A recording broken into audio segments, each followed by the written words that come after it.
intervention concerne la responsabilité en matière de pollution.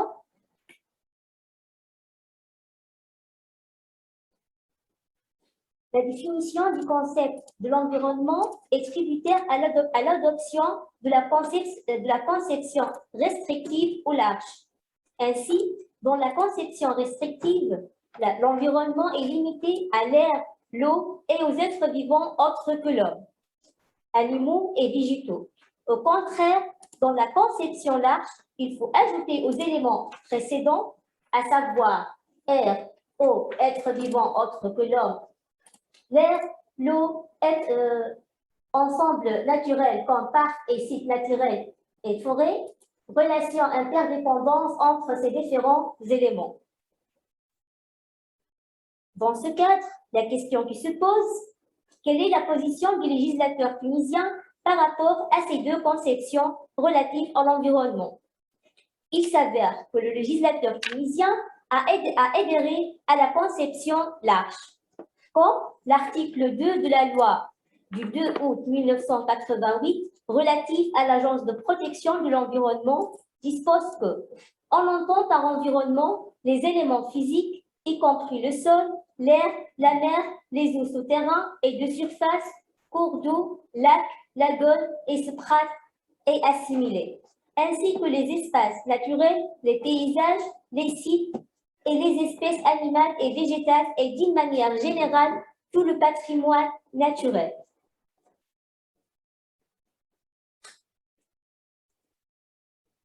L'environnement fait l'objet d'un droit de l'homme, qui est le droit à un environnement sain.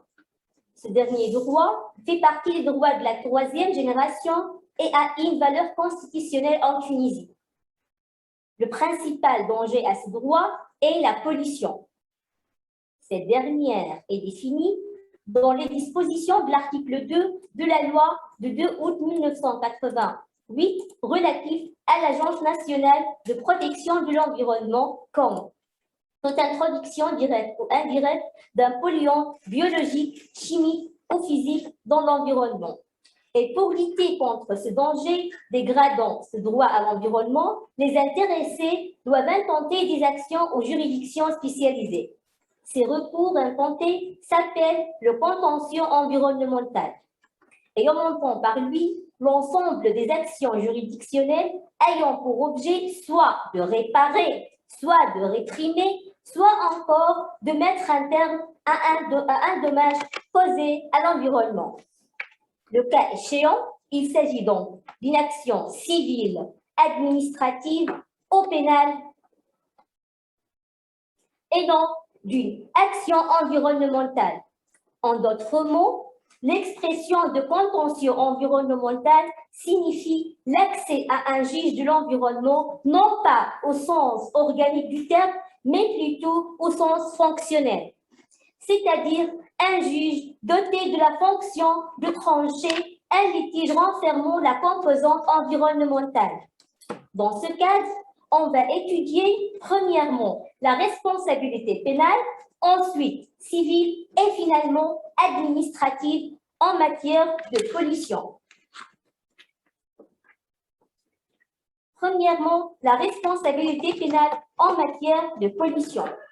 Par cette responsabilité pénale, la victime cherche à réparer son dommage personnel et écologique et à l'application des sanctions pénales aux infractions écologiques.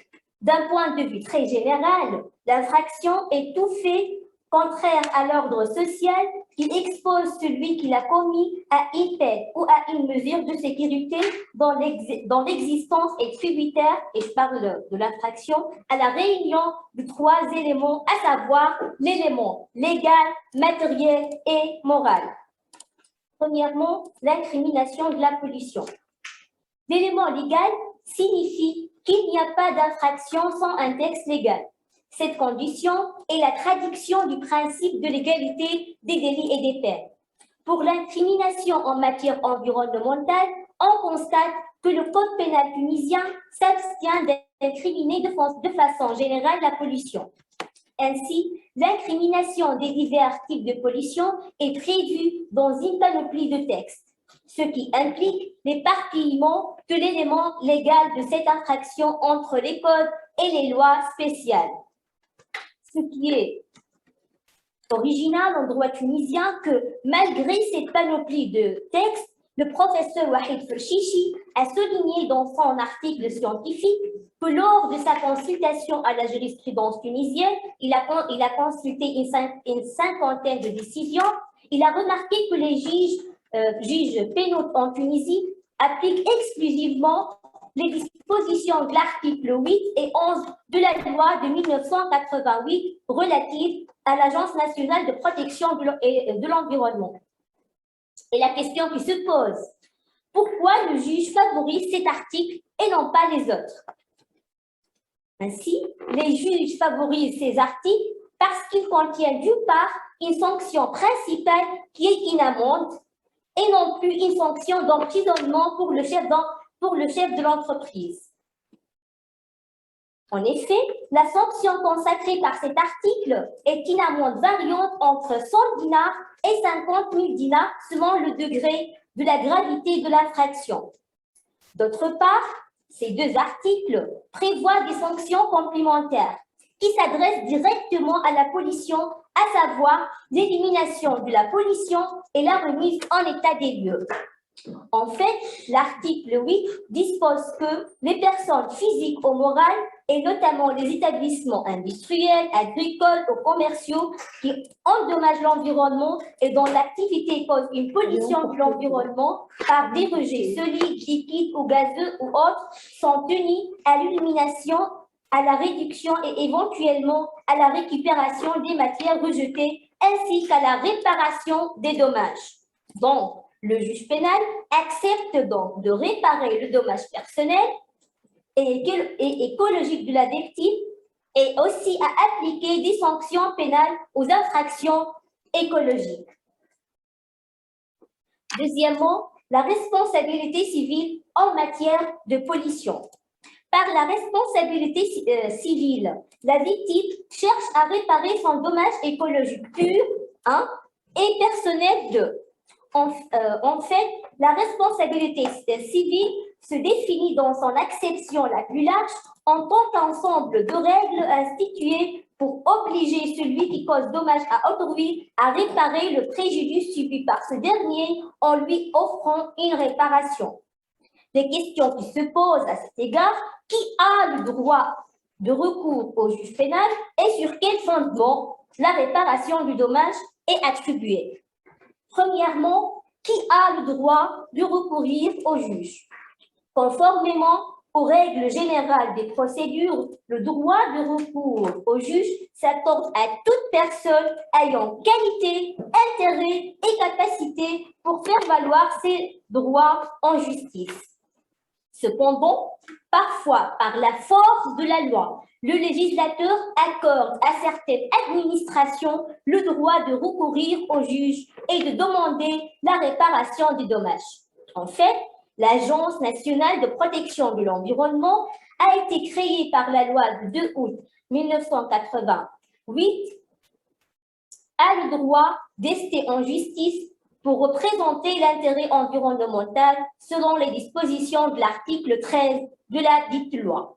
De plus, l'article 20 de la loi du 3 avril 1996 instituant un plan national d'intervention urgente pour lutter contre les événements de pollution marine consacre la possibilité du coordinateur national de présenter un dossier d'indemnisation des dommages subis par l'État tunisien une fois ce dossier a été préparé par une commission d'experts désignée à cette fin.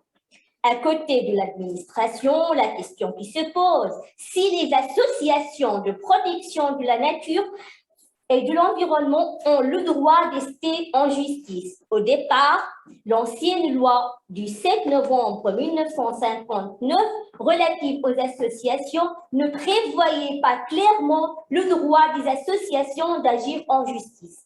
Cette position législative a été fortement critiquée par la doctrine tunisienne. C'est pourquoi le législateur a changé sa position dans le décret-loi du 4 septembre 2011 portant organisation des associations et consacre dans ses articles 13 et 14 le droit des associations d'ester en justice.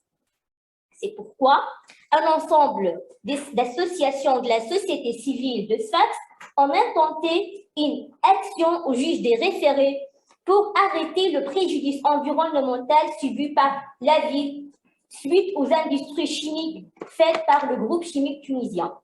Le juge des référés, comme il n'est pas un technicien, a décidé dans sa décision préparatoire l'intervention de l'Agence nationale de protection de l'environnement et lui a demandé de présenter un rapport détaillé sur les sources, les effets de la pollution ainsi que la proposition des solutions.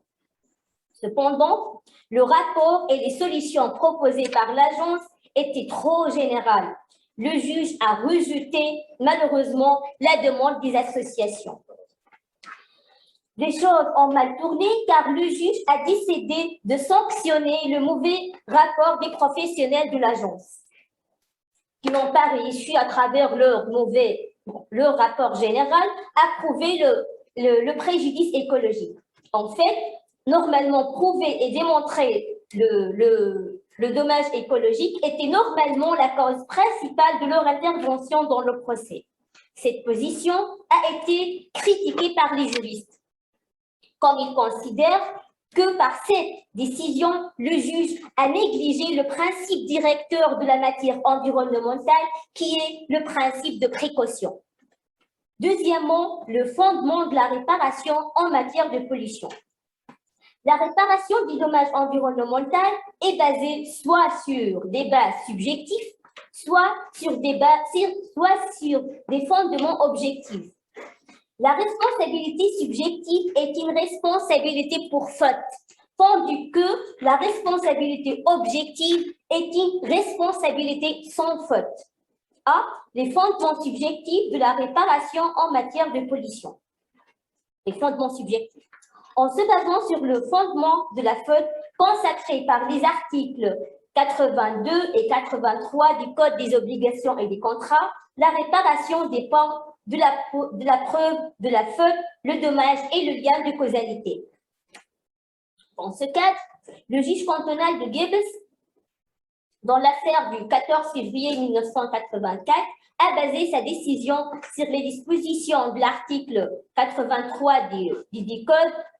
De plus, la Cour d'appel de Guebes en 2007 a fondé sa décision sur la faute pour réparer un agriculteur qui a perdu ses productions de légumes et de dattes suite aux pollutions atmosphériques causées par le groupe chimique de Guebes. Toutefois, en se basant sur la faute, la réparation dépend, comme j'avais dit, de la preuve de la faute, le dommage et le lien de causalité. De plus, un autre inconvénient de la responsabilité pour faute est que l'exonération des pollueurs est possible s'il dispose d'une autorisation administrative pour exercer une activité polluante. Il est considéré dans ce cas comme un non fautif car il dispose d'une autorisation administrative. Dans ce cas, pour demander une indemnisation, la victime ne peut pas intenter une action contre le pollueur devant le juge civil, elle peut seulement intenter une action contre l'administration et devant le juge administratif. C'est pourquoi la place de la responsabilité sans faute ou objective s'étend de plus en plus. B. Les fondements objectifs de la réparation en matière de pollution. La responsabilité objective ne part pas du fait générateur qui est la faute, mais plutôt du dommage. Le dommage est suffisant pour que la réparation soit faite indépendamment de l'absence ou de la présence d'une faute. Ainsi, même en présence d'une autorisation administrative, le pollueur ne peut pas s'exonérer car ce qui compte, c'est le dommage. Ainsi, trois théories ont été fondées sur le fondement objectif, qui est premièrement la théorie des troubles anormaux de voisinage.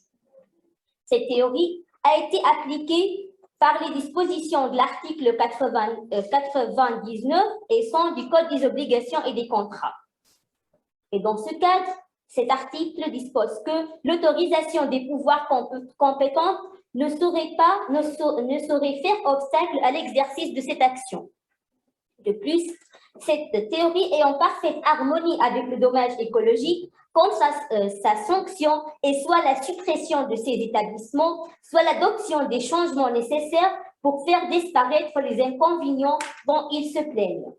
En ce sens, la Cour d'appel de Monastir, le 16 avril 1992, a appliqué cette théorie à une affaire dont les faits d'espèce concernent un petit commerçant qui porte plainte contre son voisin, le chef d'une société de production et de lavage de blue jeans. Le demandeur se plaignait du bruit des machines et de la fumée qui s'échappe de la grande cheminée de la société de blue jeans. La Cour a donné gain de cause à la demande du petit commerçant et a décidé la fermeture de la société de blue jeans. Cependant, cette théorie a été critiquée comme la responsabilité s'arrête juste aux voisins, alors que le cercle des dommages écologiques est important et dépasse parfois les limites des États. En d'autres termes, seul le voisin peut se fonder sur cette théorie.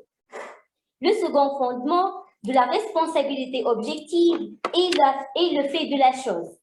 Ce fondement est consacré dans les dispositions de l'article 96 du Code des obligations et des contrats.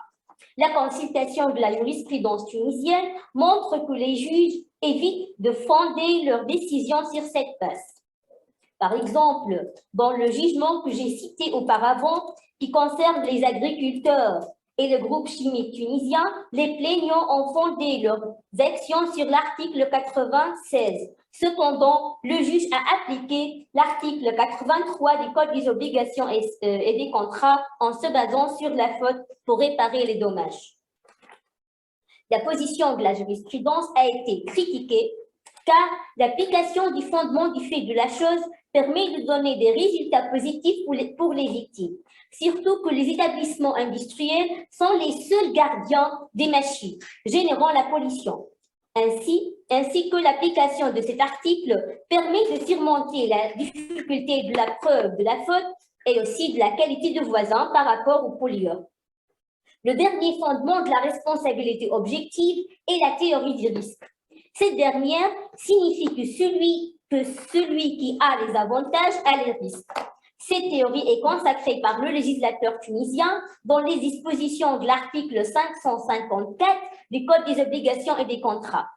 En effet, comme les unités industrielles tirent de grands bénéfices de leurs activités polluantes, elles doivent en contrepartie supporter les coûts de leurs activités polluantes. Le professeur Semjurbi note que le principe du pollueur-payeur, qui signifie que le pollueur paye le coût de la pollution qu'il cause, est une application de cette théorie objective du risque. On constate donc que le juge civil accepte de réparer le préjudice écologique et personnel de la victime. Troisièmement, la responsabilité administrative en matière de pollution. La doctrine souligne que la consultation de la jurisprudence administrative montre que la protection de l'environnement par l'administration se pose surtout dans les recours pour excès de pouvoir et exceptionnellement en matière de réparation. Dans cette partie, on parle d'un recours contre l'administration. En fait, tout citoyen a le droit d'accéder au juge administratif à condition, bien sûr, d'avoir la qualité, la capacité et l'intérêt pour demander soit l'annulation d'une décision administrative, soit la réparation d'un préjudice résultant d'une faute de l'administration. Premièrement, les recours pour excès de pouvoir en droit administratif. L'excès de pouvoir en cette matière est l'ensemble des violations par l'administration du principe de l'égalité. La doctrine montre que le juge administratif oblige l'administration à intervenir pour protéger l'ordre public environnemental. En effet, dans l'affaire d'Enkhadra contre le président de la municipalité de Hammam-Lens, dont les faits sont le refus du président de la municipalité d'intervenir pour mettre fin aux risques environnementaux qui nuisent à la santé des citoyens. Les juges prévoient que, attendu que conformément aux dispositions de la loi relative aux municipalités, le président de la municipalité est obligé de prendre tous les actes permettant de garantir la tranquillité et la santé. Attendu que le refus du pouvoir administratif d'exercer ses prérogatives obligatoires de police administrative qui les permettent normalement de protéger la santé publique rend ces décisions explicites et implicites illégales. La sanction de l'abstention de l'administration de prendre une mesure, cette mesure est l'intervention. Dans ce cadre, l'article 268 du Code des collectivités locales dispose que si le président de la commune s'abstient ou refuse l'accomplissement de l'un des actes auxquels il est tenu par la loi et les règlements, le gouverneur le met en demeure par écrit. Deuxièmement, le recours en matière de réparation. La responsabilité administrative pour réparer le dommage environnemental est établie en cas de la réunion de la faute, le préjudice et la relation de causalité. Une auteure montre dans son article scientifique que le régime de la responsabilité administrative est particulier et original, en ce sens qu'il exige une faute et un dommage particulier. En ce qui concerne la faute, tout acte positif ou négatif contraire à la légalité constitue une faute. Par exemple, le refus d'intervenir de manière provisoire ou définitive pour prendre les actes obligatoires permettant de mettre fin à un acte dommageable pour l'environnement constitue une faute. De plus, donner une autorisation pour exercer des activités polluantes qui nuisent aux citoyens constitue également une faute. En ce sens, le juge administratif considère que l'abstention du président de la municipalité d'exercer ses prérogatives obligatoires de police administrative rend l'administration responsable des dommages et intérêts. En ce qui concerne le dommage, la doctrine montre que seul le dommage personnel est réparable et non plus le dommage écologique. Le juge administratif répare donc que le dommage personnel et non plus le dommage écologique. Merci de votre attention.